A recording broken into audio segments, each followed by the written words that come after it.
Amém? Muito boa noite, na paz do Senhor. Na alegria de estar aqui nesta noite, para que juntos possamos compreender, discernir tudo aquilo que Deus tem para nós. Amém? Você está aqui comigo? Amém. Queria lhe convidar, se é possível, você avançar um pouquinho, talvez mais adiante. Nós somos muitos nesta noite. Fique à vontade, não é uma obrigação. Mas às vezes as pessoas ficam tão distantes, eu gosto de, não sei, sentir as pessoas um pouquinho mais perto. Amém? Isso, obrigado por você atender o meu pedido. Muito bem, eu sou o Dario, eu sou chileno, mas já moro há algum tempo aqui no Brasil. Sou casado, feliz, com a Sônia Cristina. Temos 2 filhos, a Miriam e o Pablo. A Miriam casou-se há pouco mais de 2 anos. Então, de 2 filhos, agora temos 3. O Felipe também passou a ser parte da nossa família. E eles nos deram uma netinha. Então, eu estou estagiando de avô. É uma netinha de 9 meses, a Celina Cristina. E meu filho Pablo ainda mora com a gente, não é? Tem 20 anos. E ele mora com a gente, coopera conosco, cuidando de uma comunidade de fé, de uma igreja, lá na cidade de Mogi das Cruzes. Eu moro lá em Mogi das Cruzes e lá a gente cuida, direciona algumas famílias assim, mais ou menos como vocês, na comunidade apostólica Ninho das Águias. Ok? E eu estou feliz de estar aqui, conhecer o pastor, a sua filha, não é? Que já os conhecíamos por mensagens, mas neste dia tivemos a oportunidade de nos conhecer em vivo e em direto. Amém? Você está aqui comigo? Você me está entendendo? Apesar de eu morar muito tempo aqui no Brasil, ainda eu tenho um sotaque muito forte e a minha musicalidade ainda não é de língua portuguesa, não é? Então, eu coloco as palavras de uma maneira, às vezes, um pouquinho diferente àquilo que vocês estão acostumados a ouvir. Amém? Vou lhe dar algumas recomendações nesta noite.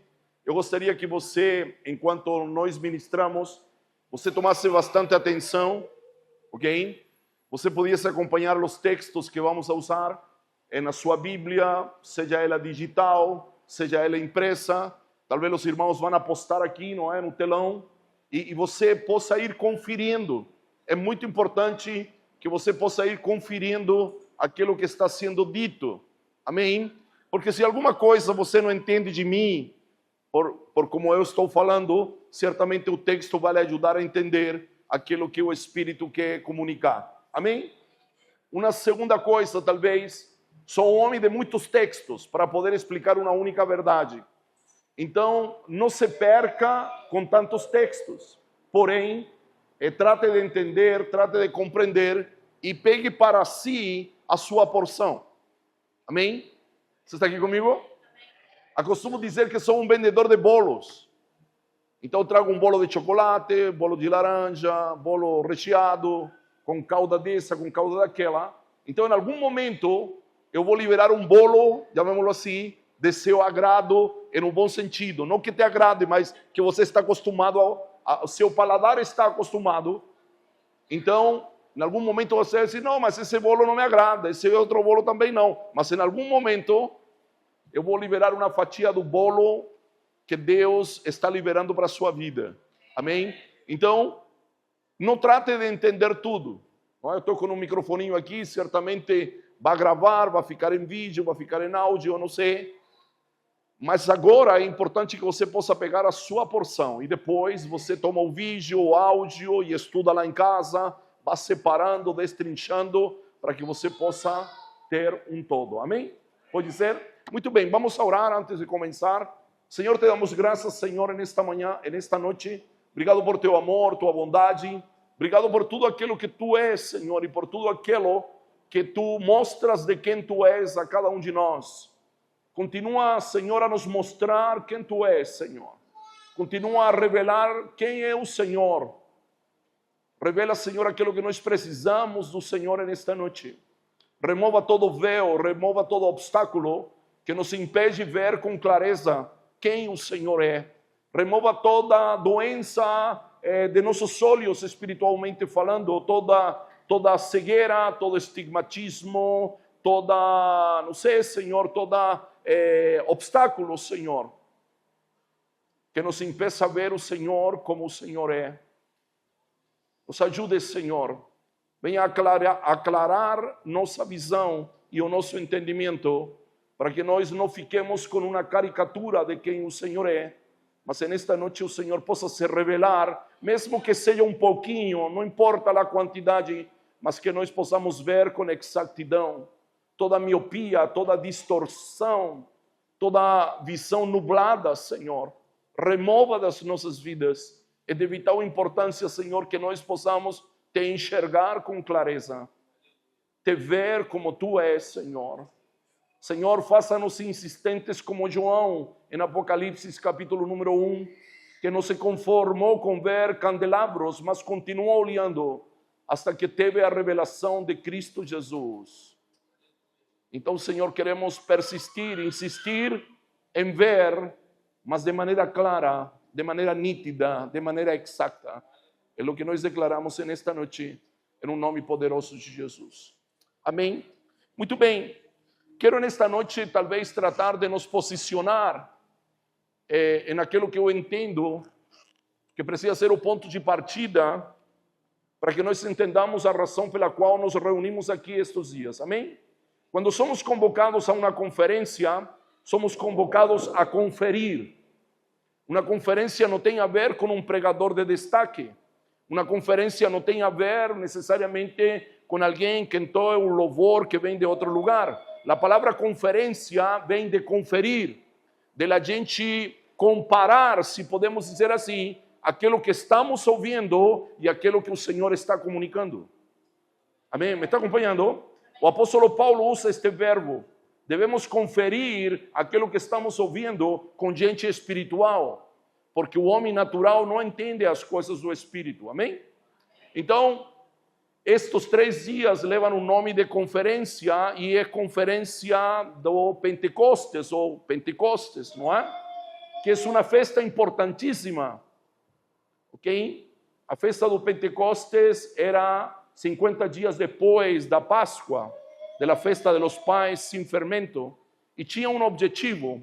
Deus estabeleceu as festas em Israel, não necessariamente para que o povo celebrasse. Havia um depósito de celebração. As festas retratavam um Deus de júbilo, um Deus de alegria, mas sobre tudo isso, Deus queria imprimir, Deus queria plasmar, Deus queria destacar algo em seu povo. Está acompanhando? Você está aqui comigo? Então, quando olhamos para as festas de Israel, não é? Contidas no Antigo Testamento, que são 7, e hoje o povo de Israel comemora 9, porque agregou Purim e Chanukah a essa celebração. Deus queria plasmar, Deus queria registrar algo. As festas eram como uma fotografia para que o povo entendesse a movimentação do Espírito. Você está aqui comigo? Amém? Então, neste primeiro momento, a gente precisa entender que é Pentecostes. Amém? Que implica profeticamente esta festa, esta comemoração na Escritura. E para isso, eu quero que você abra comigo Deuteronômio capítulo 16, por gentileza. Então, hoje queremos colocar uma base, certo? Uma base talvez um pouco teórica, mas em algum momento vamos para o lado prático, vamos a trazer um texto do Novo Testamento também, com uma verdade prática. Capítulo 16, verso 16.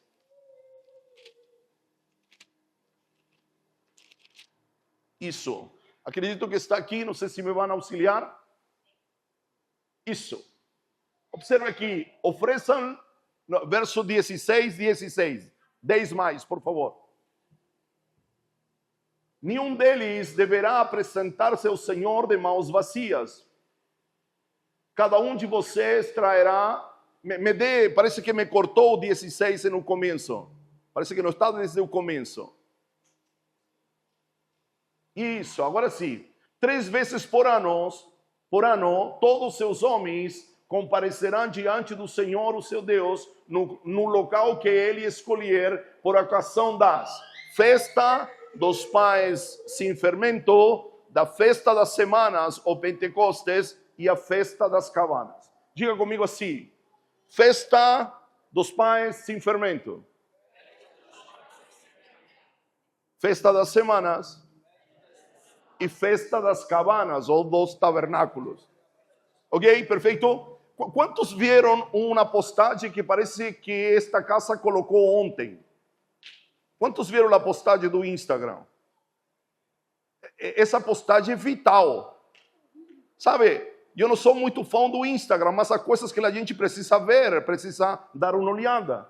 E se você faz parte desta casa, ontem esta casa colocou um carrossel que chama, não é? Parece, com algumas descrições importantes e, de alguma maneira, fazia menção a esta declaração. Aqui há 3 festas que Deus disse: olha, das 7 festas, 3 vocês não podem faltar. Você está aqui comigo? Então ele está dizendo: olha, das 7 festas estabelecidas, há 3 festas vocês não podem faltar e não podem se apresentar, como diz a segunda parte do versículo, não podem se apresentar de mãos vazias. Tem que ter algo para entregar. E não se preocupe, porque não vou falar de dízimo e oferta. Mas a gente precisa entender esta verdade, ok? Quando a gente se apresenta diante do Senhor, a gente tem que ter algo a oferecer. E o mínimo é, talvez, o sentido de dinheiro, o mínimo. Você está aqui comigo? Agora, ele estabelece que o povo dele precisava se apresentar 3 vezes ao ano nestas festas. Pães sem fermento, a festa das semanas, que corresponde ao Pentecostes, que está naquele carrossel de ontem, festa das semanas, e a festa das cabanas. Porque Deus pede a Israel que, das 7 festas que ele estabeleceu, ele precisava se apresentar nestas 3. A estas 3 não podiam faltar, porque estas 3 festas marcam uma rota profética, marcam um caminho profético. Você está aqui comigo? Ok? A festa de los pães sem fermento aponta para a Páscoa, e a Páscoa aponta para a cruz. Você está aqui comigo? Então, como que ele está dizendo, para que vocês possam percorrer o caminho que eu estou propondo para vocês, vocês precisam ter claro como começa tudo isto, e isto começa pela cruz.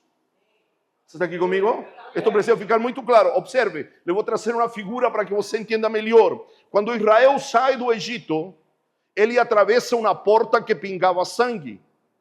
A porta que eles tinham pintado, não é, com o sangue do cordeiro que eles tinham morto e que precisaram comer antes de sair do Egito. Antes de sair do Egito, Israel, antes da cruz, ele passou, atravessou, cruzou uma porta que pinga sangue. Amém?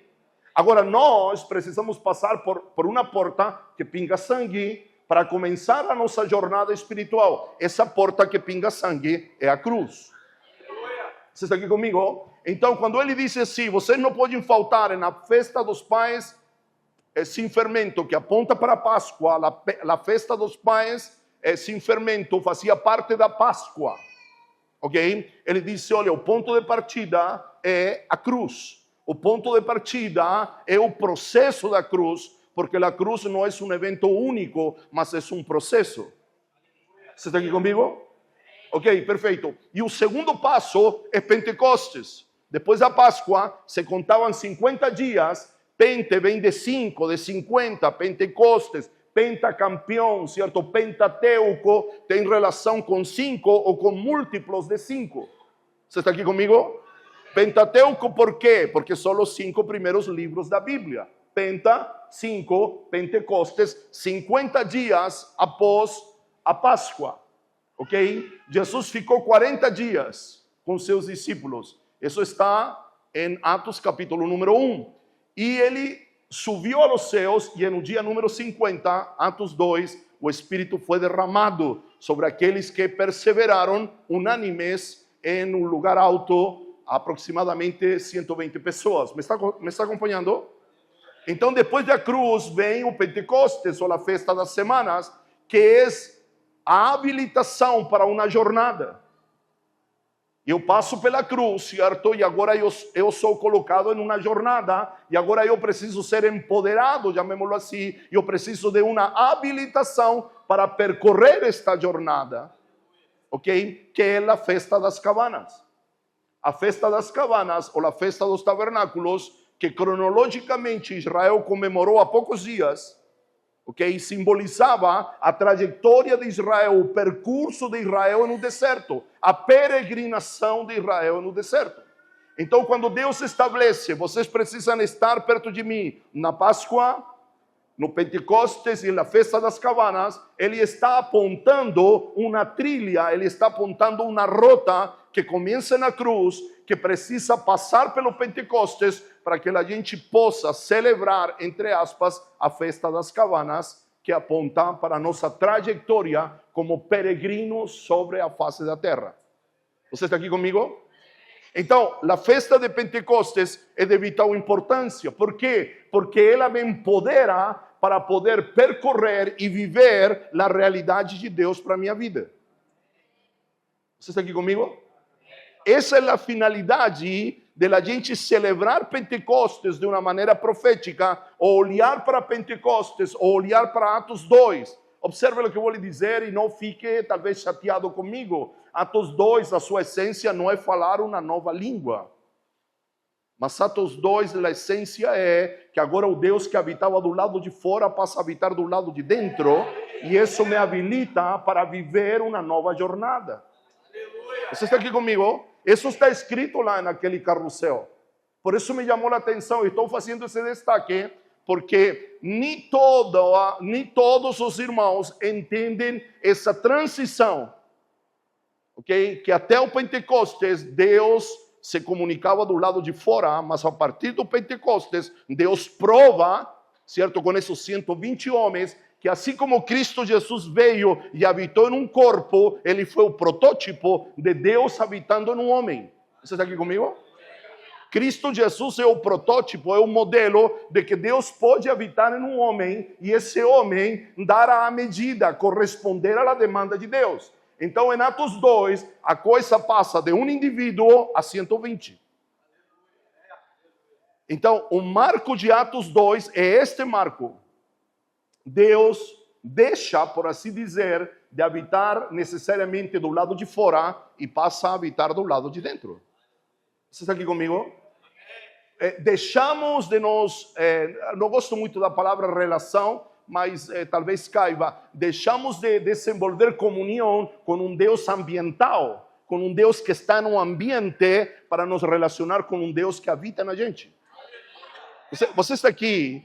Essa é uma verdade que nos precisa alcançar. Okay? Observe, vou repetir.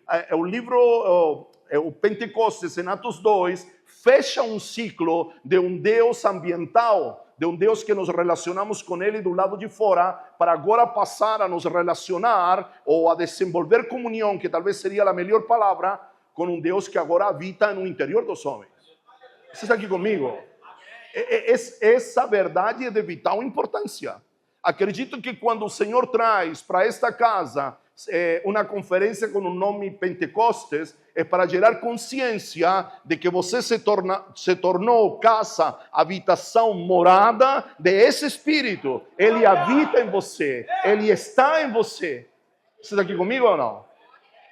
Você não se relaciona necessariamente mais com um Deus ambiental, com um Deus que está do lado de fora. É claro que Deus governa todo o universo assentado sobre um alto e sublime trono, mas a sua vida Ele governa desde um trono que Ele estabeleceu em seu Espírito. Você está aqui ou não? Ele está aí dentro de você. E eu costumo dizer que quando a gente participa de uma conferência, de um culto, e a gente sente falta de Deus, o problema não são os músicos. O problema não é o pastor que está pregando, o problema somos todos nós, porque se a gente não vê Deus aqui, é porque a gente não o trouxe, é porque a gente não desenvolveu Ele em casa. Você está aqui comigo ou não?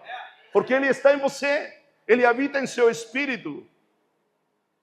Deus não está necessariamente com você do lado de fora, insisto, Ele governa todo o universo do lado de fora, mas se você o chamou, você o aceitou, como a gente tem por costume, chamemos assim, a costume evangélica, lo aceitou como Senhor e Salvador da sua vida, Ele passou a habitar em você.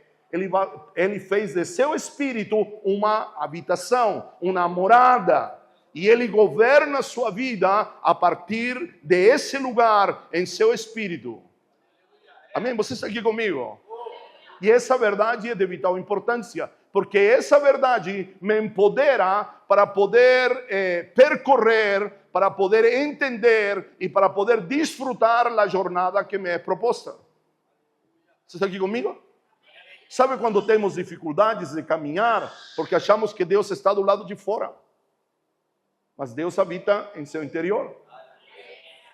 Paulo diz isso, Paulo é defensor desta verdade.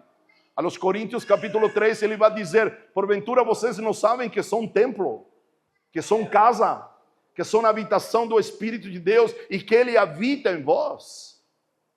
Você está aqui comigo? Para isso fomos chamados, para uma jornada, não necessariamente caminhar de mãos dadas do lado de fora, mas caminhar de mãos dadas do lado de dentro. Por gentileza, me dê um texto aí, 1 Coríntios, capítulo 6, verso 17. 1 Coríntios, capítulo 6, verso 17. Olha que texto fantástico. Paulo está falando com os coríntios do que acontece quando um homem se une a uma prostituta. Esse é o papo, não é? Da união carnal, da união sexual. E de repente, Paulo tem um insight espiritual. E em meio a essa conversa, vamos chamar assim, de uma descrição de um relacionamento humano e carnal, ele solta esta verdade. Leia comigo, observe aqui.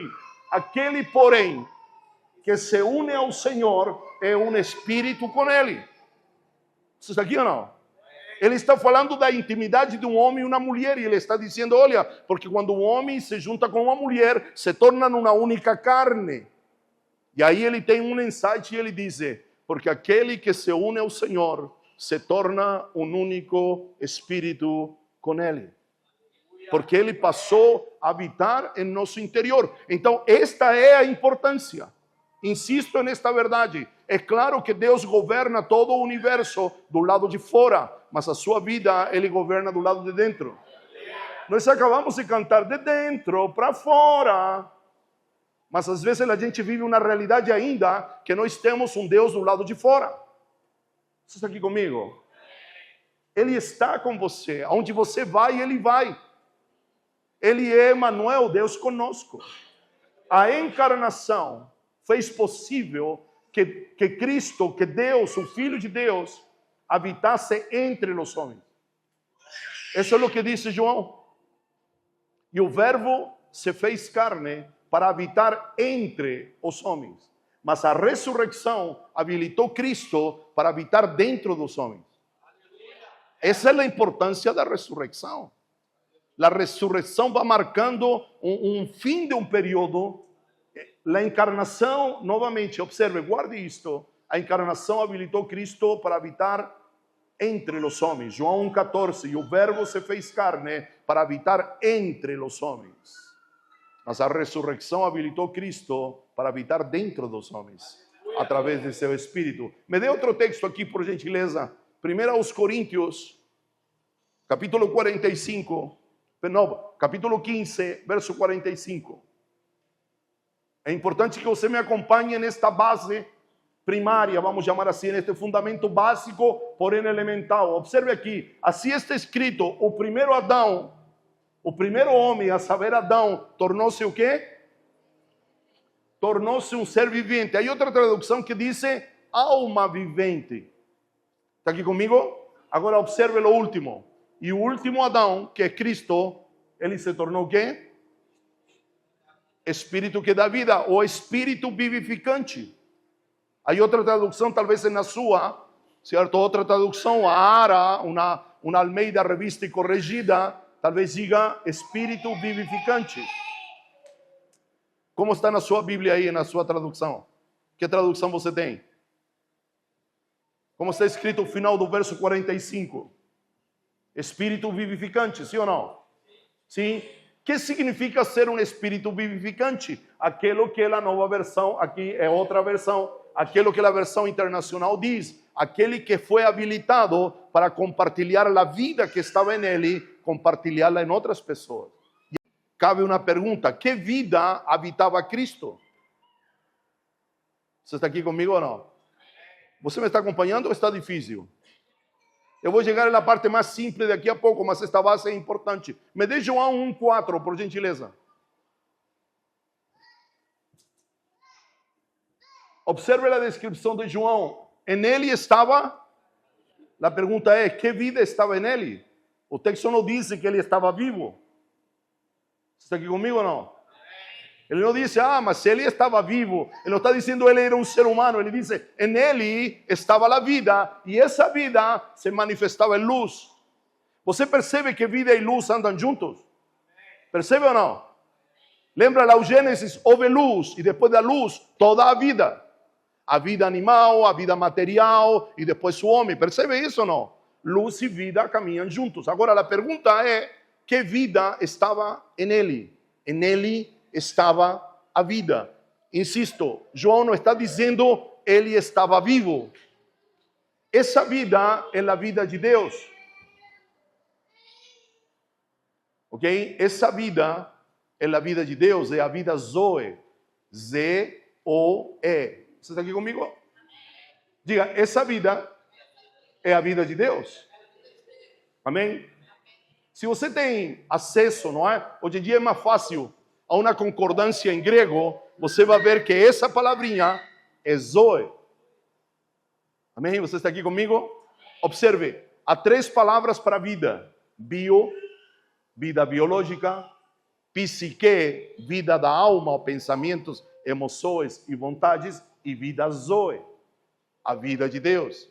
É essa a vida que Cristo veio a trazer para nós.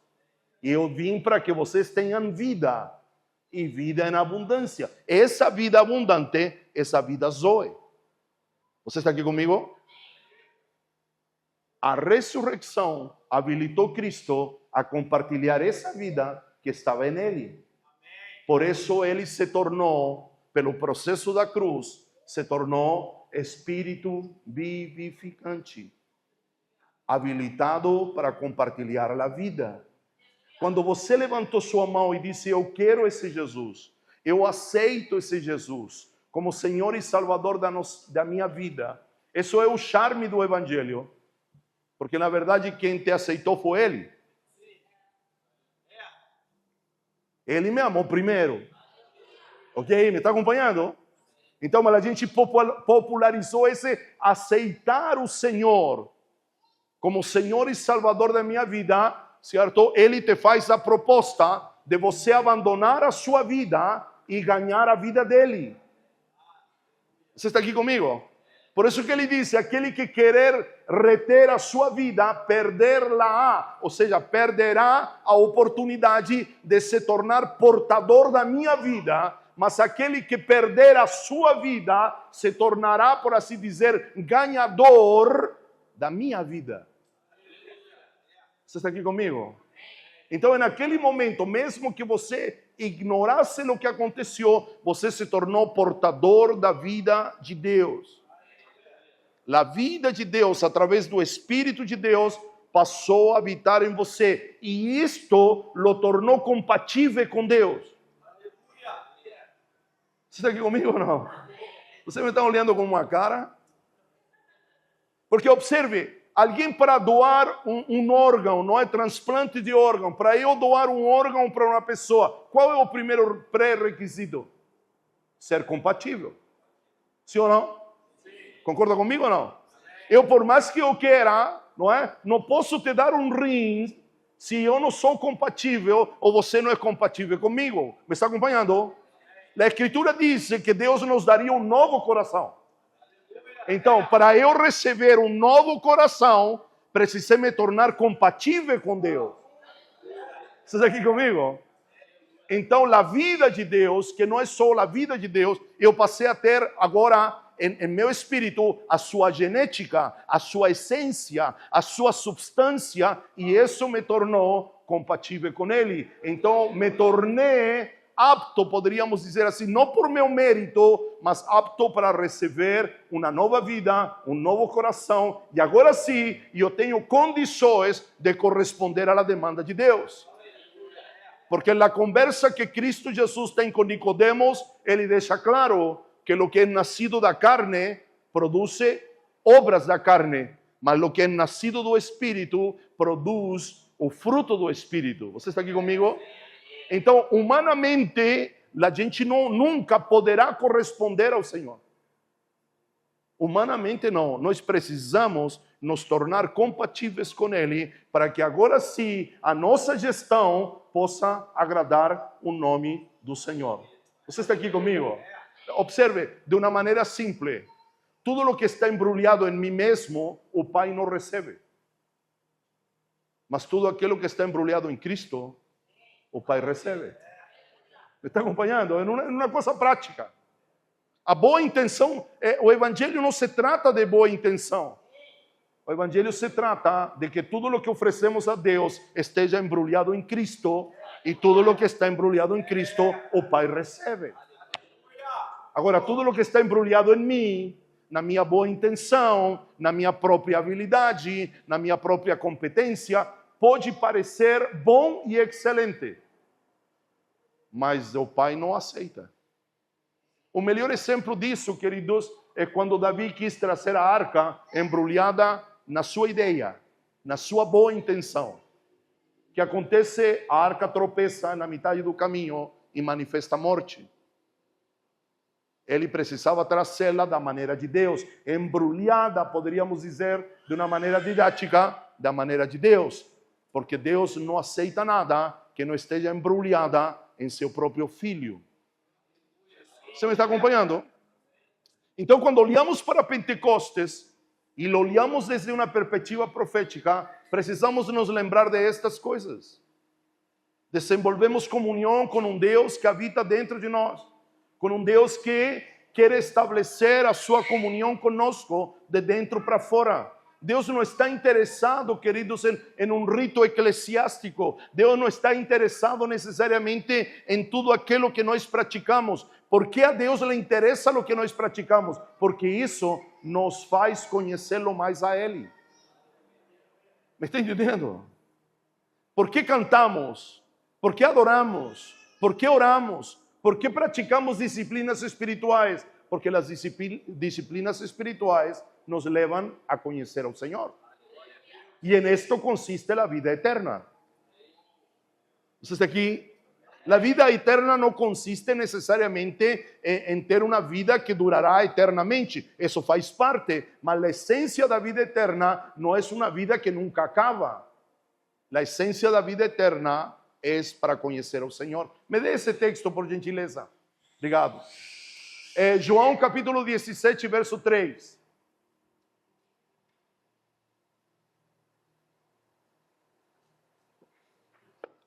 Observe, esse texto desse texto não se fazem adesivos para carro, mas deveríamos ter na geladeira. Observe, é Jesus falando. Leia comigo. E observe, pare aqui, e não fique chateado comigo. Diz, e esta é a vida eterna, que vamos caminhar por ruas de ouro. Está escrito? E esta é a vida eterna, que nos vamos juntar a los anjos e vamos a cantar eternamente. E esta é a vida eterna, que vamos tomar banho no mar de cristal. Está escrito? Isso tudo faz parte. Sabe, quando a Escritura expressa que na eternidade haverán ruas de ouro, lo que o Senhor está querendo expressar, que aquilo que é valioso para nós aqui na terra, Deus usa de asfalto. Alô? Você está aqui comigo ou não? Lo que a gente não tem apego às coisas de ouro. Sim ou não? O ouro é um metal precioso, sim ou não? Então, aquilo que nós lhe damos valor aqui na terra, Deus usa de asfalto. Porque Ele pavimenta suas ruas com ouro. Ele está dizendo que aquilo que você lhes dá valor, na eternidade não tem muito valor para mim, não? Me está acompanhando? Mas a gente se prende à rua de ouro. Me está acompanhando? Agora, João não diz isso. Diz que a vida eterna é esta: que te conheçam a ti, como único e verdadeiro Deus, e que me conheçam a mim. A Jesus, Cristo Jesus, a quem você enviou. En esto consiste la vida eterna. La vida eterna no consiste necesariamente en morar en otro lugar. La vida eterna consiste en conocer al Señor. ¿Usted está aquí conmigo? Si você nesta noite está aqui porque quer conhecê-lo, você está desfrutando de uma partícula da vida eterna. Porque a vida eterna consiste, a essência da vida eterna, a genética da vida eterna está em conhecer o Senhor. Por isso o profeta vai dizer, conheçamos e prossigamos em conhecer ao Senhor. Ok? Eu tenho um mentor que diz que Deus nos deu a eternidade porque o tempo aqui embaixo na terra não será suficiente para conhecer ao Senhor. Então o Senhor nos deu, por assim dizer, todo o tempo do mundo. Para que lo possamos conhecer. E ouça, sempre teremos um aspecto novo para conhecer o Senhor. Porque quando um homem dizer que ele conhece o Senhor em sua totalidade, ele deixou de ser Deus. Então, Deus sempre terá algo a nos revelar de quem Ele é. Sempre Ele terá um atributo a nos revelar. E en esto consiste a vida eterna. Por isso que Ele nos quer levar a morar com Ele eternamente. ¿Me está acompanhando? Porque teremos, insisto, todo o tempo para poder conhecer ao Senhor. Esta é a grande sacada do Evangelho.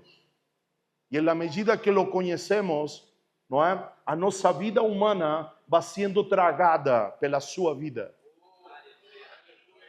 É o que João vai declarar. É importante que ele cresça e que eu diminua. Não ao contrário. Aqui há uma ordem de fatores. Ele cresce e eu diminuo. Não eu diminuo para que ele cresça, porque toda a gestão é dele. Você está aqui comigo? Ele precisa crescer primeiro. E na medida que ele cresce, ele vai engolindo, ele vai tragando a minha vida, a minha prática de vida, a minha antiga maneira de viver, como disse o apóstolo Paulo. Por isso que estamos aqui. A igreja existe para te ajudar, te dar dinâmicas, te dar estratégias para que ele cresça em você. A igreja não existe para que você necessariamente conheça histórias bíblicas ou decore versículos bíblicos. Não. A igreja existe para te ajudar a desenvolver a vida de Deus que está em você. Porque na medida que ele cresce, ele vai tragando sua vida. Entenda como vida, maneira de pensar, maneira de sentir, maneira de agir, desejos desalinhados com sua vontade. Então, quando nos reunimos baixo esta chamada Pentecostes, a gente precisa ter tudo isso em mente. Um Deus que habita dentro, um Deus que morreu por mim, para que eu o possa conhecer de maneira profunda, não de maneira religiosa, não de maneira ritualista, mas que eu tenha um contato íntimo, direto com Ele, para que eu possa me tornar parecido com Ele cada vez mais. Este é o propósito de Deus, que nos tornemos parecidos com seu Filho Cristo Jesus. Então, nestes dias, é isto que nós vamos ressaltar, que Ele habita dentro de nós e que o Espírito Santo nos habilita para conhecer o Senhor. Sim, nos habilita para falar em línguas, nos habilita para fazer, nos habilita nos dando dons, na operação dos dons, tudo isso é verdadeiro, mas a razão primária, a função primária do Espírito é que eu conheça Cristo. E conhecendo a Cristo, vou ser introduzido na realidade de Deus para a minha vida. Sou empoderado pelo Espírito para conhecer o Senhor e ser introduzido em uma nova realidade. A realidade da nova criatura, a realidade da nova criação. Estamos bem hasta aqui? Muito bem, vamos para um texto. Essas são informações importantíssimas, mas vamos tratar um texto nesta noite, por gentileza. Livro de Atos, capítulo número 3.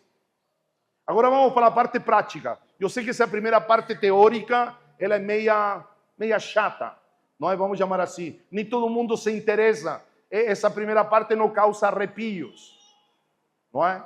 Não toca a alma, mas ela é muito importante para que agora nossa alma seja conduzida da maneira correta. Atos capítulo número 3, por gentileza. Atos capítulo número 3, a partir do verso 1, ok? Vamos usar esse texto para entender essa verdade que acabamos de declarar na prática. Certo dia, Pedro e João estavam subindo ao templo na hora da oração, às 3 horas da tarde. O próximo. Um aleijado, um paralítico de nascença, estava sendo levado para a porta do templo chamada Formosa. Ali era colocado todos os dias para pedir esmolas a los que entravam no templo. Ao ver que Pedro e João iam entrar no pátio do templo, pediu-lhes uma esmola. Pedro e João olharam bem para ele e então Pedro diz: olha para nós. O homem olhou com atenção para eles, esperando receber deles alguma coisa. Pedro disse: não temos prata nem ouro, mas o que tenho eu te dou, ou dou a você. Em nome de Jesus Cristo, o Nazareno, ande.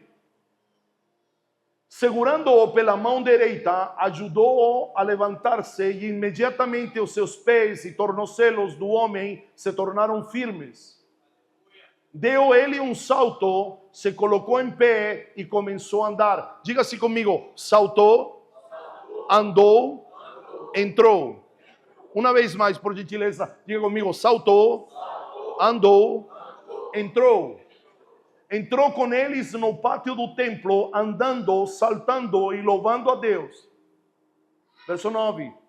Quando todo o povo ouviu andar e louvar a Deus, reconheceram que ele era o mesmo homem que costumava mendigar sentado à porta do templo chamada Formosa. Todos ficaram perplexos, admirados, muito admirados com o que tinha acontecido. Ok? Sabe qual é a importância deste milagre? Que ele vem depois do Pentecostes. Essa é a importância desse milagre aí. Atos 1, seminário de 40 dias de Cristo Jesus para seus discípulos do reino. Atos 2, a vinda do Espírito Santo, o discurso do Pedro. Agora vem, Atos 3, a cura do paralítico. Observe o que eu vou lhe dizer. Guarde isto antes de nós entrar nesta história. Deus curava o homem no tempo de Jesus para que os homens voltassem seus olhos para Deus, não para um milagre. Você está aqui comigo?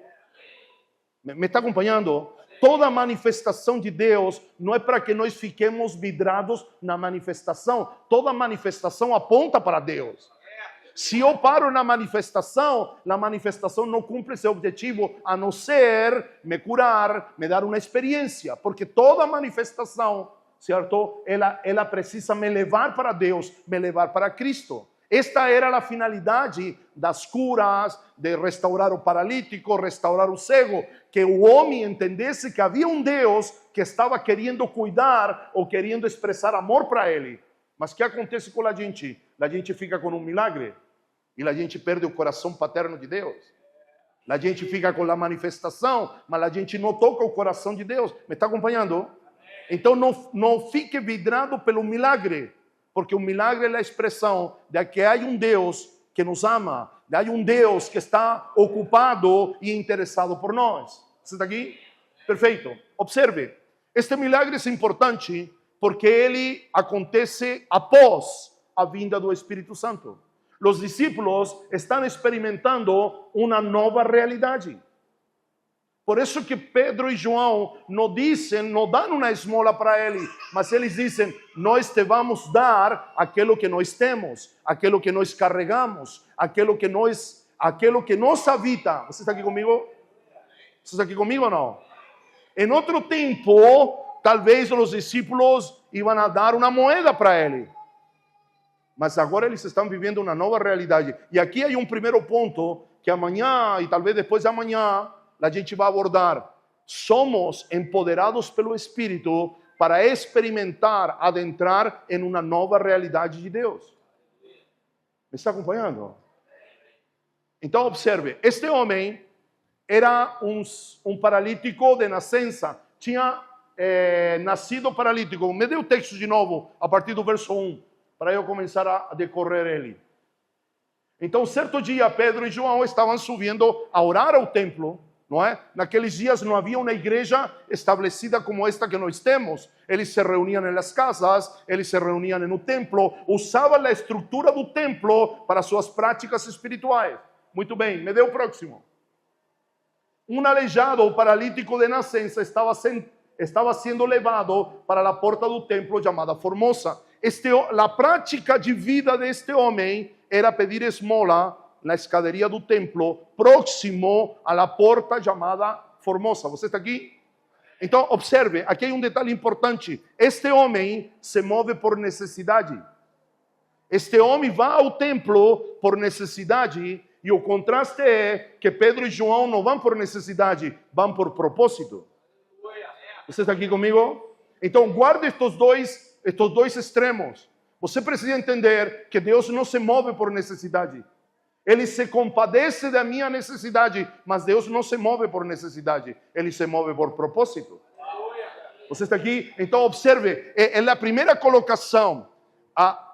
O Espírito de Deus vai me locomover de uma posição de necessidade e me vai situar em uma posição de propósito.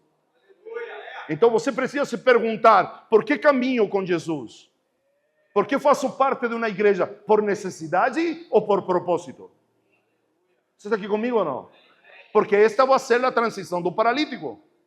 E aí você pode dizer assim para mim, Dario, o que tem a ver comigo o paralítico? Tem tudo a ver comigo e com você. Porque certamente em você há áreas da sua vida que estão paradas, que estão paralisadas. Porque talvez você se move só por necessidade. Insisto nisto, Deus não se move por necessidade. Se em um momento lhe fizeram acreditar, ou você acreditou que Deus se move por razão da sua necessidade, Deus nunca se moveu por necessidade. Ele sempre se moveu por propósito. Você está aqui comigo? Observe a parábola dos talentos. Para quem deram o talento do cara que não administrou corretamente? Para aquele que tinha mais ou para aquele que tinha menos? Alô, você está aqui? Lembra da parábola dos talentos ou não? A um lhe foi dado um talento, que não era uma moeda, era um peso. Um talento era uma medida de moedas. Dependiendo de ouro, prata ou cobre, era aproximadamente a medida a quantidade das moedas. Ao primeiro se lhe deu um saquinho com um talento. Ao segundo se lhe deram 2 saquinhos com 2 talentos. E ao terceiro se lhe deram 5 saquinhos que representavam 5 talentos. Você está aqui comigo? ¿Qué dice la parábola? Que el que recibió enterró el talento, no dio valor. Los otros 2 multiplicaron. El de 2 pasó para 4, el de 5 pasó para 10.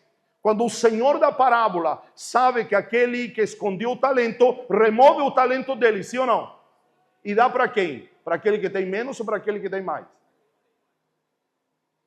Para quem você daria?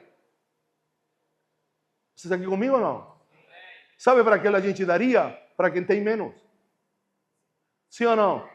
Sim, a gente diz, não, vamos dar para aquele que só tem 4. Ele só tem 4, cuidadinho dele, só tem 4, sim ou não?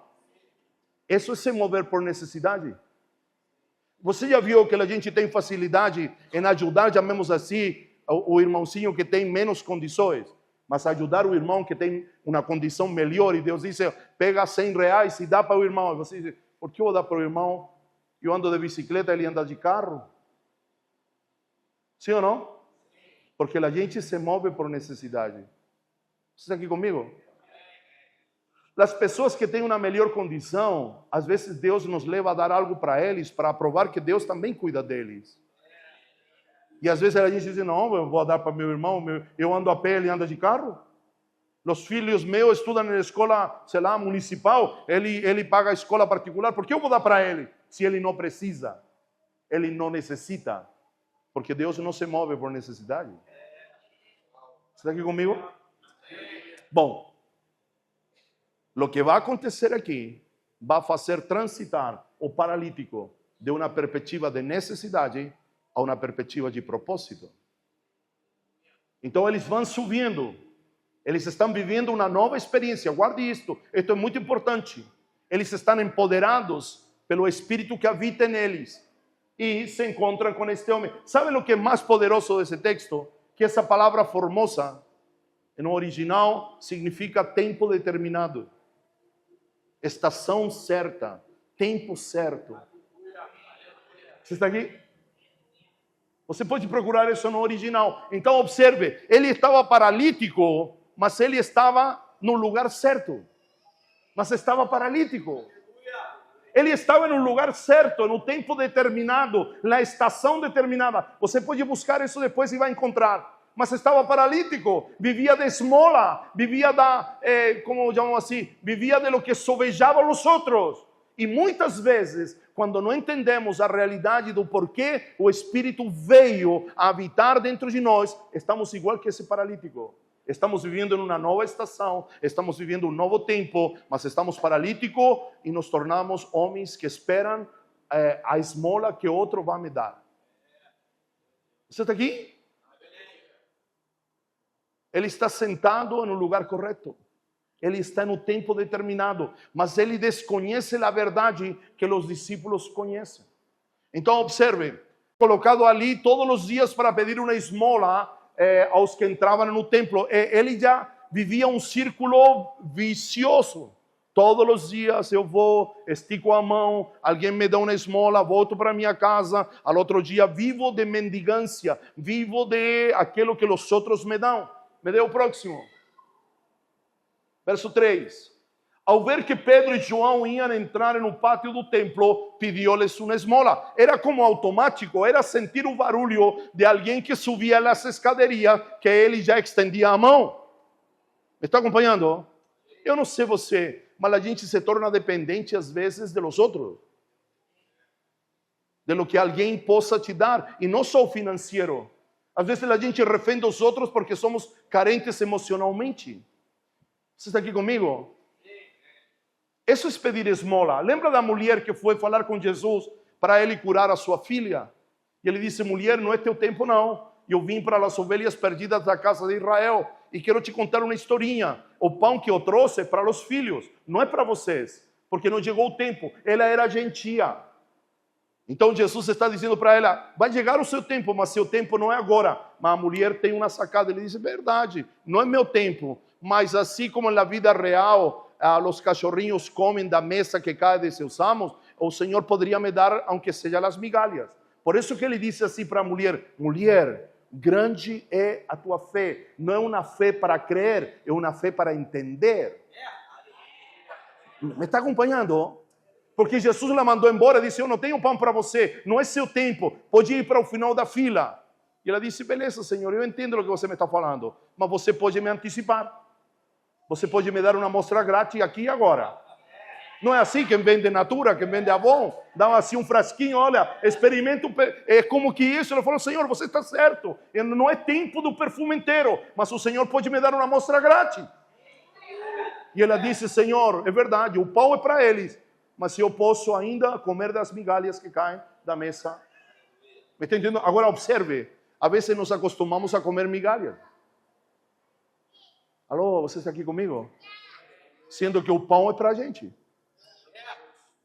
Jesus disse, o pão é para os filhos. Se você é filho, o pão é para você. Seu lugar, meu lugar, não é debaixo da mesa comendo migalhas. Meu lugar é sentado na mesa, comendo do lado de meu pai, sabe? Somos um Mefibosete. Estamos em Lodebar, estamos incomunicados, estamos isolados, mas o rei nos mandou buscar. Essa é a história de Davi. Davi aparece um dia dizendo, será que alguém da casa de Saul ainda está vivo? Essa história não é para que a gente fique, uau, que história. Assim como Davi mandou buscar Mefibosete, o Senhor precisa nos trazer de volta para a mesa. Me está entendendo? Mefibosete vai para Davi tudo com medo. Por quê? Porque qual era a cultura da guerra? O rei que assumia o trono de outro rei matava todos os familiares desse antigo rei para que ninguém reivindicasse o trono. Você está aqui comigo? Davi não age como os outros reis. Davi age por bondade. Por isso que quando Mefibosete chega diante de Davi, disse, o Senhor, o que com um cachorro morto? Como dizendo, o Senhor me mandou chamar para me matar, eu não valgo nada, estou paralítico. Ele disse, calma, meu filho Sete, eu te chamei para te restituir à mesa.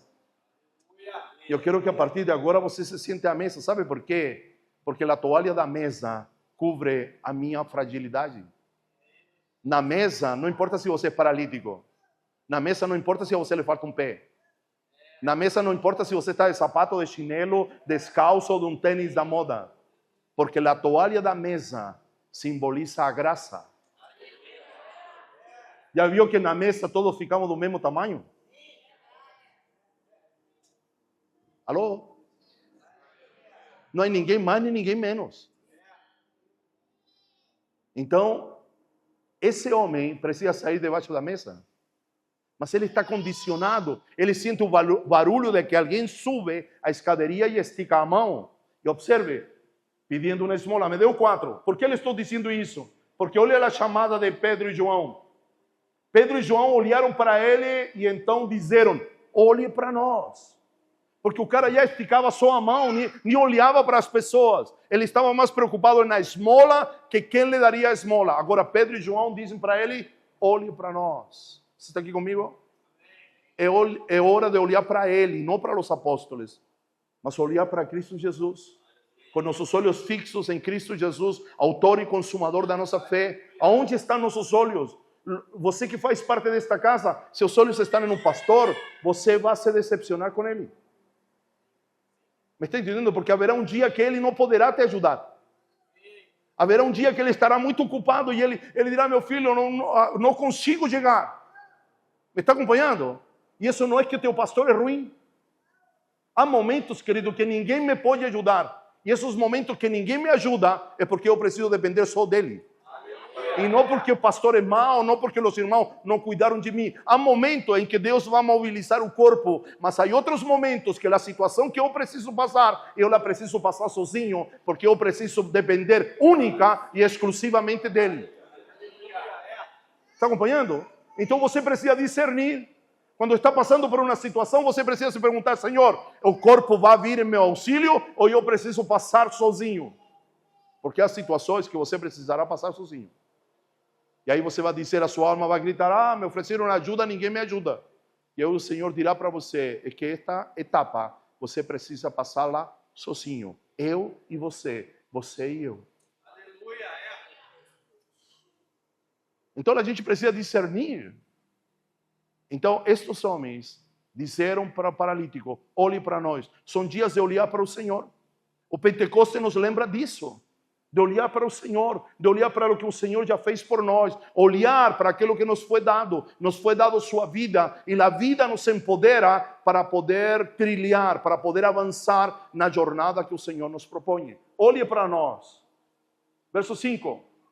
O homem olhou com atenção, eu gosto disso, olhou atentamente. São dias de olhar atentamente para o Senhor. Olhar com clareza, olhar com intenção, não com barganha. Olhou atentamente para eles, esperando mesmo assim receber alguma coisa. Agora observe o que Pedro e João dizem. Pedro diz, não temos prata nem ouro. Você precisa entender que o que Pedro está querendo comunicar é o seguinte: nós não vamos te dar o que os outros te dão.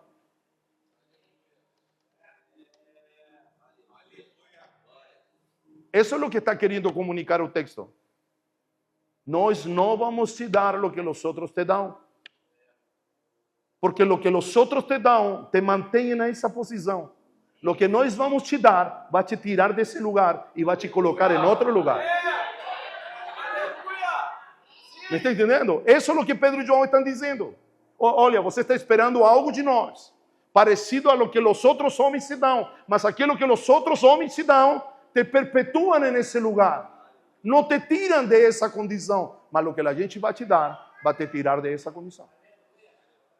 Você está aqui comigo? Você consegue entender isso? E isso você precisa aplicá-lo na sua vida. Porque às vezes a ajuda que recebemos nos condena a permanecer no mesmo lugar. Mas há uma ajuda que alguém dá, ou que Deus libera para nós, que nos tira do lugar onde nós estamos. Essa expressão que você conhece, antiga, não posso sempre dar o peixe para a pessoa, preciso que ela aprenda a pescar. Você está aqui comigo? Porque se você aprende a pescar, você abandona essa posição. É o que Pedro e João vão fazer. Ele disse, olha, você está esperando uma moeda de nós, mas eu não tenho moeda, não tenho prata nem ouro. Mas aquilo que temos, te damos. E aqui está a essência desse texto. Porque agora eles estão dando o que eles têm, o que eles carregam. Me acompanhem nisso, não estão transmitindo uma filosofia de vida, não estão transmitindo uma doutrina, estão impartindo vida. Estão compartilhando o que eles têm. Que eles têm, através do Espírito, se tornaram portadores da vida. E esta vida los empodera para trilhar a jornada que Deus traçou para eles. Observe, não temos prata nem ouro, mas o que tenho te dou. Em nome de Jesus Cristo, o Nazareno, ande. Há uma tradução que diz, levanta-te e anda. Você está aqui comigo? Vou ficar, tem uma Almeida fiel. Parece que aí diz, levanta-te e anda. Levanta-te e anda. Antes de andar, a gente precisa mudar de posição. Você está aqui? Porque observe, o levantar-se é mudar de posição. Você está sentadinho aí. Se eu pedir para você, fique de pé, você está mudando de posição. Então, observe, esta tradução me ajuda a que você possa entender. O Espírito Santo, ele quer que você mude de posição. E depois que você mudou de posição, você consiga percorrer, transitar, andar a jornada proposta por o Senhor. Dario, como aplicou isso na minha vida? Temos que, se somos pessoas que murmuram, temos que parar de murmurar. Isso é mudar de posição. Se a gente vive se queixando, a gente tem que mudar de posição. Se a gente vive se comparando, mas com meu irmão acontece tudo, comigo não acontece nada, há que mudar de posição. Antes de andar, há que colocar de pé. Há que mudar de posição. Então, esta tradução me está dizendo, antes de eu andar, eu preciso mudar a minha postura, preciso mudar a minha posição. Está acompanhando? Levanta-te e anda. Verso número 7. E tomando-lo pela mão direita. Há uma ajuda que vem. Me está acompanhando? Não é só a palavra liberada. Levanta-te, anda. Você vira. Não. Os discípulos estenderam a mão. Estendendo a mão para ele, se levantou. E logo seus pés e artelhos se afirmaram. Continue, por gentileza. E saltando, ele se colocou em pé e andou. E entrou. Estes três verbos para mim são fantásticos. Saltar, andar e entrar. Me acompanhem nisso? Parece que a palavra de Pedro e João produziram um choque elétrico nele, que o colocou de pé. Então ele saltou. Depois do salto ele andou, mas andou para entrar em um novo lugar, em uma nova dimensão, em uma nova realidade. É o que vai dizer o texto anterior. Então observe, de maneira profética, esta conferência precisa gerar algo em você que te faça mudar de posição, que te faça mudar de atitude. Me está entendendo? Precisa produzir algo em você que você salte, que coisas saltem na sua vida, que você caminhe e que você entre. Esses três verbos apontam para um processo. Não posso só me colocar de pé. Não posso só andar. Preciso entrar. Você está aqui comigo ou não? Me olham com uma cara, nunca me viram, não é por isso? Observe, vou lhe mostrar algo. Me dê João capítulo 3, verso 3. Observe aquilo que eu vou lhe mostrar. Jesus conversando com Nicodemos. Observe, João 3:3. Jesus respondeu, na verdade te digo, que aquele que não nascer de novo, não pode ver o reino de Deus. Qual é o verbo que rege? Qual é o verbo que rege esse versículo? Diga assim comigo, ver. O importante desse texto é ver. Olha o que diz assim, na verdade te digo, aquele que não nascer de novo, não pode... Esse é o verbo que rege, esse é o verbo que conduz, esse é o fio condutor, essa é a verdade central desse texto. Me deu 5. Parece que o texto é o mesmo, parece que Jesus está dizendo o mesmo. Agora leia comigo. Em verdade te digo que aquele que não nascer da água e do Espírito não pode... Qual é o verbo que rege esse versículo? Diga comigo entrar.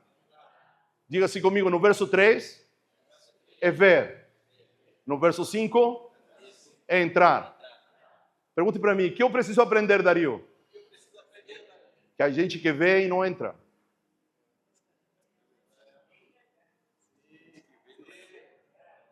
Não é suficiente ver.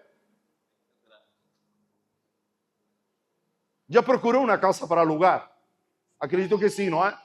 E de repente você passou pela casa, te chamou a atenção, mas você nem anotou o número da imobiliária, nada. Você passou. Passou outra pessoa. Está acompanhando ou não? Procurando também casa, mas ele parou, pegou o celularzinho dele, pum, e ligou. Sim ou não? Aí, esse que ligou, pegou o número, esse entrou. E esse entrar tem a ver com desfrutar. Me está acompanhando? Guarde isto. Não é suficiente ver.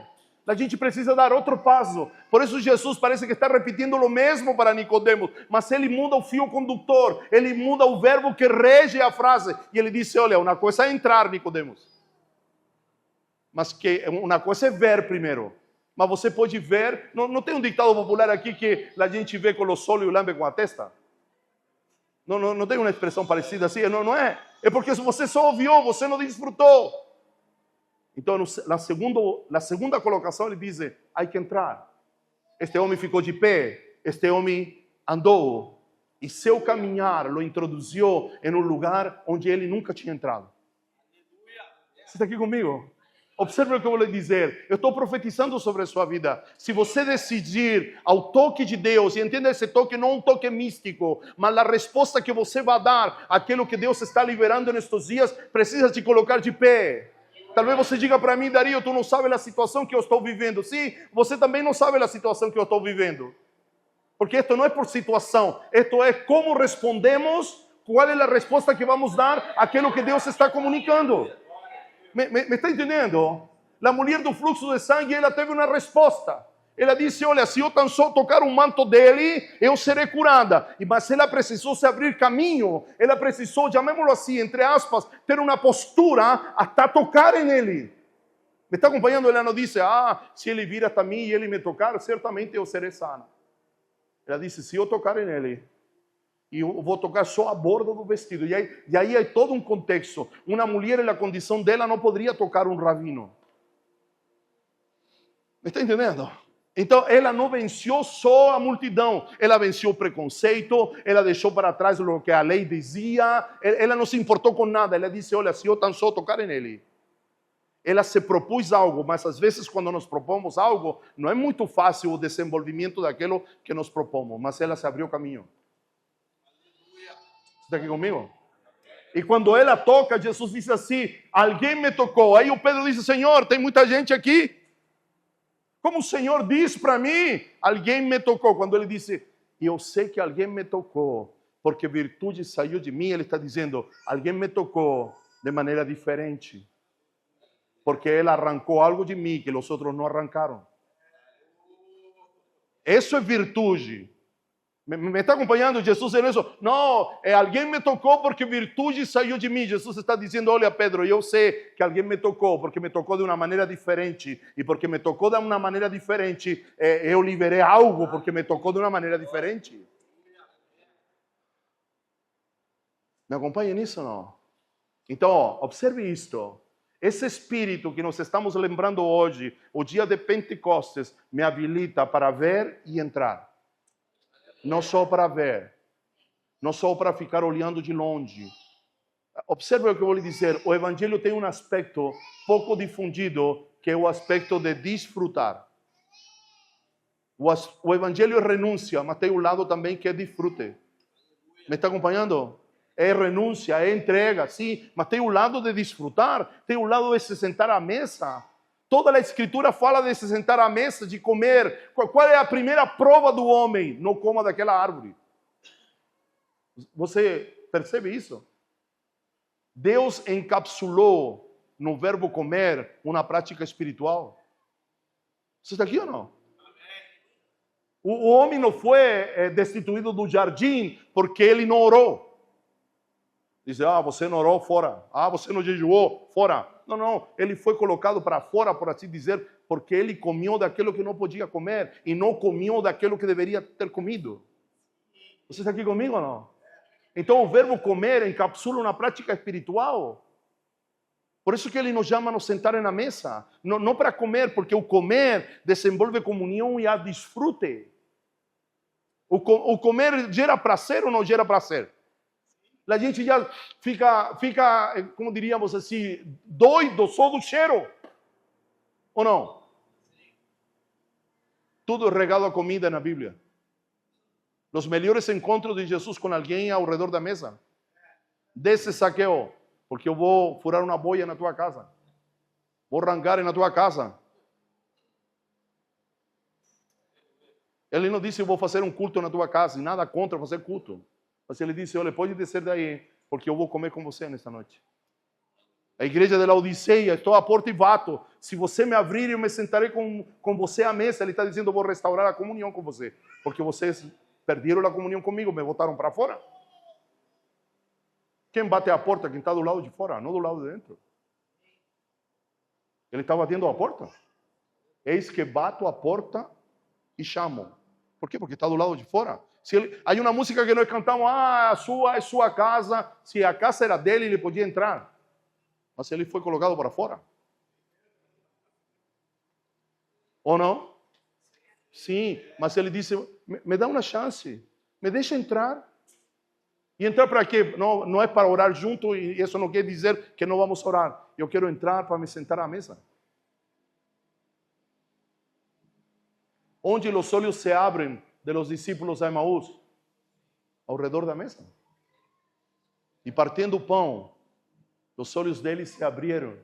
E eles disseram, puxa vida, agora entendemos. Quando ele falava com a gente, o coração queimava. Ou não? Aonde acontece tudo isso? Ao redor da mesa. Davi, ainda que passar pelo vale da sombra e da morte, não temerei mal algum, porque tu estás comigo. Preparas uma mesa diante de mim e diante dos meus inimigos. Unges minha cabeça com óleo, meu coração transborda. Sabe o que significa isso? É como que o Senhor está dizendo a Davi, Davi, deixa os inimigos aí, vem e senta comigo. Enquanto você está comigo, eu dou um jeito aos inimigos. Porque você já passou pelo vale, meu filho. Vem desfrutar, vem descansar aqui. Vem comer, sei lá, o que você come aqui. Vem comer um arroz e feijão comigo, melhor, filho. Senta aqui. Às vezes você não faz isso, não sei, na sua casa, está todo tumulto e você diz para alguém, esquece disso, senta aqui, ó. Vamos comer juntos. Esquece, Deus dá um jeito, esquece. É o que Davi está expressando. Em meio da luta, o Senhor me chama para me sentar à mesa. Porque enquanto eu estou com Ele, Ele dá um jeito aos meus inimigos. Uma coisa é ver, outra coisa é entrar. Volte por gentileza. Atos 3. Estou terminando. Atos 3. Acho que pelo 8. Saltando ele, se colocou em pé e andou. E entrou, está vendo? Saltou, andou e entrou. Com eles no templo, andando. Novamente, olha, três verbos. Andando, saltando e louvando a Deus. Me deu 9. E todo o povo ouviu. Que povo? Pergunta para mim, que povo? El que dava uma esmola. O povo que dava, mas mantinha o paralítico no mesmo lugar. Me está entendendo? E sabe como se chama isso? Pergunte para mim, como se chama isso? Religiosidade. Isso é a religião. A religião te alimenta, mas não te tira do lugar.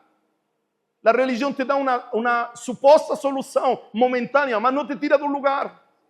Isso é o que Jesus veio fazer através do Espírito. Não só a solucionar o teu problema, mas a te colocar em uma posição diferente. Como disse Paulo, estamos assentados juntamente com Cristo em lugares celestiais. Não é só a sua necessidade, mas este é o lance de posicionamento. O povo ficou admirado ao vê-lo louvar a Deus. Continue, por gentileza. e o conheceram e diziam: não, não é esse que pede esmola sentado na porta do templo? Essa é a referência. Não é o paralítico, não é o mendigo. O que ele faz aqui? E ficaram cheios de assombro e de espasmo pelo que lhe acontecera. Me está acompanhando? Eu estou aqui, estou terminando. Eu estou aqui para lhe dizer que o poder de Deus vem para nos tirar de uma posição de necessidade para uma posição de propósito. Me está entendendo? Não mais viver como... parece que aqui, em um louvor, não queremos ser mais escravos, queremos viver como filhos. Então, os filhos vivem por propósito, não por necessidade. Me está entendendo? Ah, Dario, é que eu estou vivendo, passando uma luta. Beleza, meu irmão, coloque a pele dura, que a luta passa. Mas avance com direção ao seu propósito. Paulo disse, deixando para trás tudo o que precisa ficar para trás. Eu prossigo para a meta, eu prossigo para o alvo, eu prossigo para o propósito. E qual é o propósito? Conhecê-lo a tal ponto que eu seja encontrado nele. Me está entendendo? Paulo disse, não que eu seja encontrado na minha teologia, não que eu seja encontrado em meu conhecimento, não. Eu me esforço, deixo tudo para trás, para que eu alcance a meta, o alvo da minha soberana vocação. Para quê? Para que eu seja encontrado em Ele. Essa é a proposta. Nesta primeira noite, eu quero lhe dizer, de maneira profética, Deus quer lhe tirar da escadaria do templo e introduzi-lo em um lugar que você talvez nunca entrou. E ao entrar, você produzirá admiração daqueles que sempre te deram uma esmola. E entenda, essa esmola não só material, em todos os sentidos. Mas para isso, a gente precisa entender que temos um Deus que não necessariamente habita do lado de fora, mas habita do lado de dentro. Não é? Amanhã eu vou falar disso do lado de dentro. Então, quero lhe estimular a ler 2 de Reis, capítulo número 4 para amanhã. Amém? Faça a leitura para que fique um pouco mais fácil. Porque você já viu hoje, não é? Eu me movo dentro de um texto. E desse texto eu vou saindo para outros textos para que você possa entender. Essa é minha dinâmica. Assim trabalho eu. Entendeu? Porque a minha experiência é importante para mim, mas ela não serve para você. Me está acompanhando? Eu poderia lhe contar um monte de experiência, mas elas servem para mim. Você pode se alegrar com minha experiência, mas você vai ser transformado quando é exposto à palavra do Senhor, a lo que está escrito. Está acompanhando? Então eu estou aqui para lhe dizer, Deus quer lhe tirar da escadaria do templo, porque estamos no tempo certo. Você está na estação certa. Me está acompanhando? E não é essa estação de um momento, mas estamos vivendo o tempo onde chamémoslo assim, o gestor de tudo isto se chama Espírito Santo de Deus. Então nós estamos falando dele nesta noite é porque estamos posicionados no lugar certo. Mas a gente precisa se submeter ao processo de Deus. É tempo de saltar, de andar e de entrar. Me está acompanhando? Não posso parar na metade do processo. Porque aquele que começa, termina. Deus é um Deus que começa e termina. Aquele que começou em você a boa obra, há de concluí-la. Não saia de um mundo de mendigância espiritual. Torne-se, como lhe diriam, torne-se qual seria a palavra mais adequada? Saia de uma dependência cega, não é? Para uma participação ativa. Está acompanhando? Observe, le vou dar um último texto para que entenda esta verdade. Me dê Josué. Josué capítulo 5, verso 12. Tome atenção.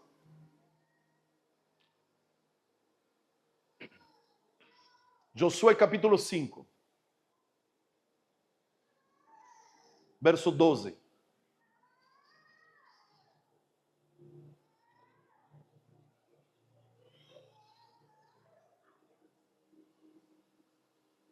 Leia comigo.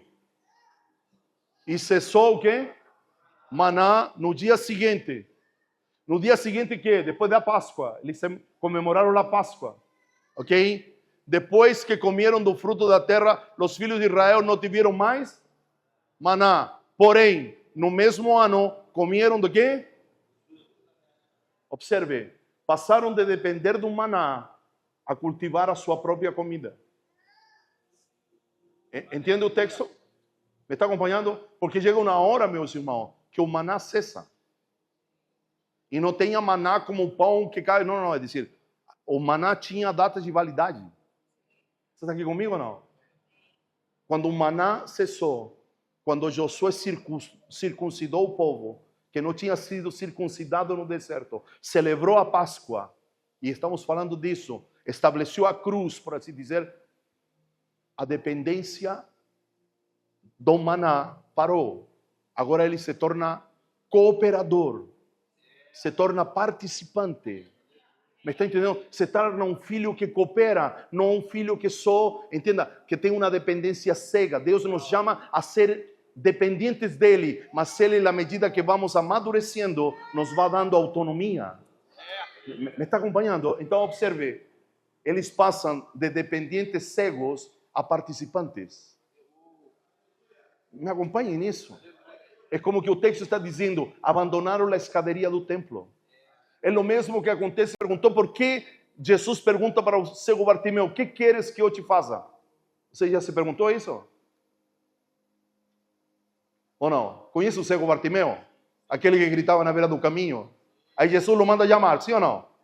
Agora, imagine, você se dá conta que alguém é cego porque está na rua? Você percebe quando há uma pessoa que tem uma limitação na sua visão? Ele chega tateando, ele chega com um bastão. Parece estúpida a pergunta de Jesus. O que queres que eu te faça?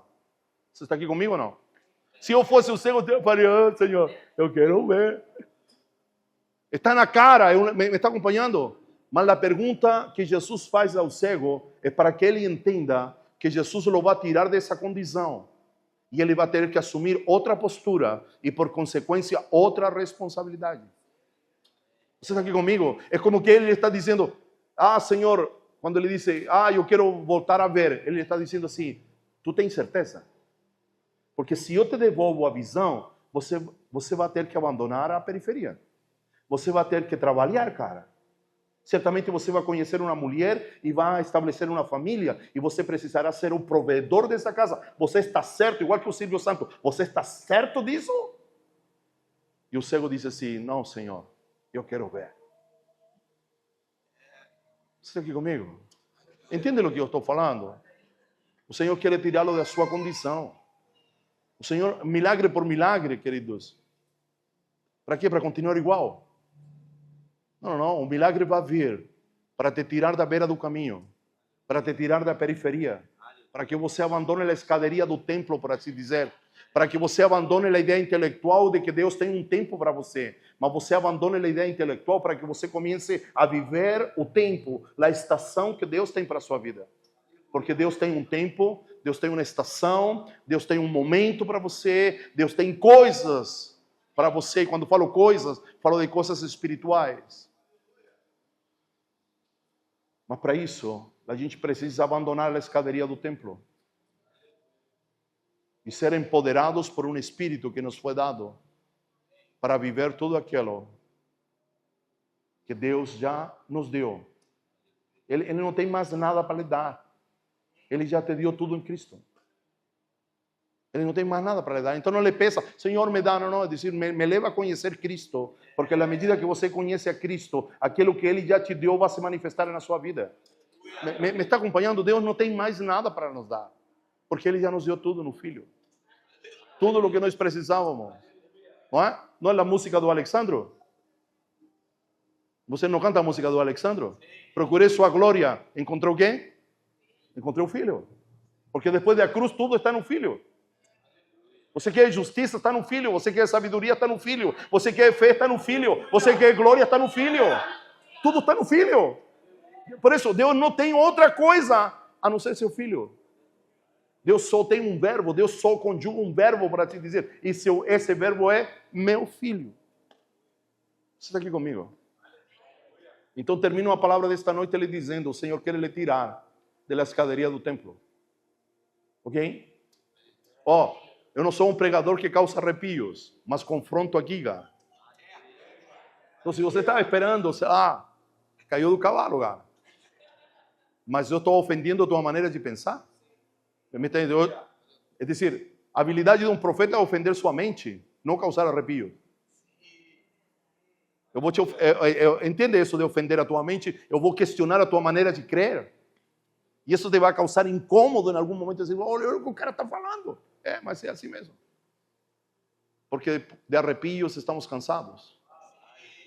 Precisamos transformação, não precisamos nem mudança. Porque Deus não está no negócio da mudança. A pessoa diz, eu quero mudar, Dario. Não, mas Deus não está no negócio da mudança. Deus não é um Deus que muda a gente, é um Deus que transforma. Deus está no negócio da transformação, porque aquele que muda hoje pode desmudar amanhã. Mas aquele que é transformado, por mais que a borboleta queira viver como lagarta, ela não pode voltar atrás. Por mais que ele diga, meu Deus, eu gostava tanto de rastrejar no chão, mas estas asas me estão incomodando. Não há como cortar as asas da borboleta. Ela tem que aprender a voar. Ela tem que se acostumar a essa nova condição. Isto é transformação. E Deus nos chamou para a transformação. Deus não está no negócio da mudança. Fique de pé nesta noite, por gentileza.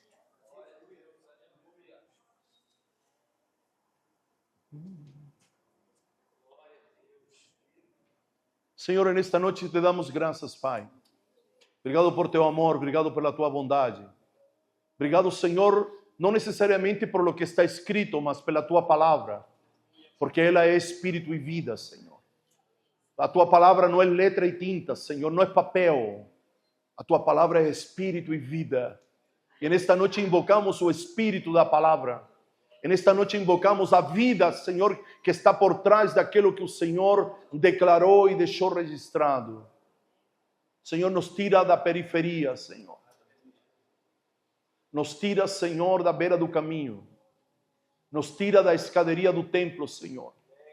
Senhor, há situações em nossa vida que nos acostumamos igual que o paralítico. Alguém nos conduz, alguém nos leva e todas as vezes nos senta no mesmo lugar. Senhor, e agimos de maneira mecânica, de maneira automática, igual que este homem, Senhor. Sentimos alguém se aproximar de nós, Senhor, e já esticamos a mão esperando uma esmola. Esperamos, Senhor, uma caridade, esperando um assistencialismo, Senhor.